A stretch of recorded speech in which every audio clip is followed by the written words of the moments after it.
મારા પૂજનીય વડીલો, માતાઓ, બહેનો તથા નાના નાના બાળકો સરસ મજાનો અહીંયા કાર્યક્રમ કર્યો. કદાચ નાની મોટી ભૂલ થઈ ગઈ તો હું એક તમારા નાના પેલા વડીલ તરીકે હું માફી માંગુ છું, કારણ કે ટૂંક સમયમાં આની શરૂઆત પણ તો બી સરસ મજાના કાર્યક્રમો રહ્યા. જેને ઇનામ અહીંયા આપ્યા છે, બાળકોને પ્રોત્સાહિત કર્યા છે, જેને તિથિ ભોજન લગાવ્યા, એનો હું દિલથી શાળા વતી ખૂબ ખૂબ આભાર માનું છું. અને રહી વાત જ્યારે અહીંયા જમણવાર ત્યારે છોકરાઓના હું ફોટા પાડીને જ્યારે મારે સ્ટેટસમાં ચડાવું છું ને, ત્યારે આજુબાજુના વિરમગામ તાલુકાના જેટલા આચાર્યશ્રી મને ઓળખે છે ને, તો મને એમ કહે છે કે તમારો તો જમણવાર ચાલુ જ હોય છે. મને કે રિયલ છે? મેં તું રિયલ ના હોય ને તો તને જ્યારે અમારા ગામના જમણતા ત્યારે હું તને બોલાઈશ અને જોડાઈશ.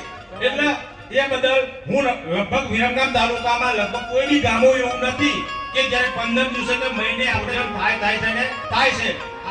આચાર્યો બી મને ફોન કરીને કહે કે આવું સરસ મજાની કામગીરી કરતા હોય ગામ બદલ, બરાબર, તો એ લગભગ આપણા માટે ગૌરવ લેવા જેવી બાબત છે.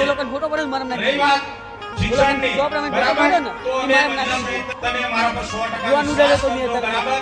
અને તમે અત્યાર સુધી લગભગ મારા 17 વર્ષ થયા છે, બરાબર. સરસ મજાનો ગામનો સપોર્ટ બી છે, બરાબર. અને અમે અમારા દિલથી અમારું કાર્ય કરીશું. તમે જે મારા પર વિશ્વાસ મૂક્યો છે તે બદલ ફરીથી અત્રે ઉપરથી તમારો સમય કિંમતી ફાળવ્યો છે તે બદલ હૃદયથી શાળા પરિવાર વતી હું આપનો ખૂબ ખૂબ આભાર માનું છું. ખાસ તો સાઉન્ડ સિસ્ટમ વાળા અને જે કાર્યક્રમમાં અહીંયા પોતાનો સહયોગ તે છે, હું હૃદયપૂર્વક ખૂબ ખૂબ એકવાર ફરીવાર આભાર માનું છું.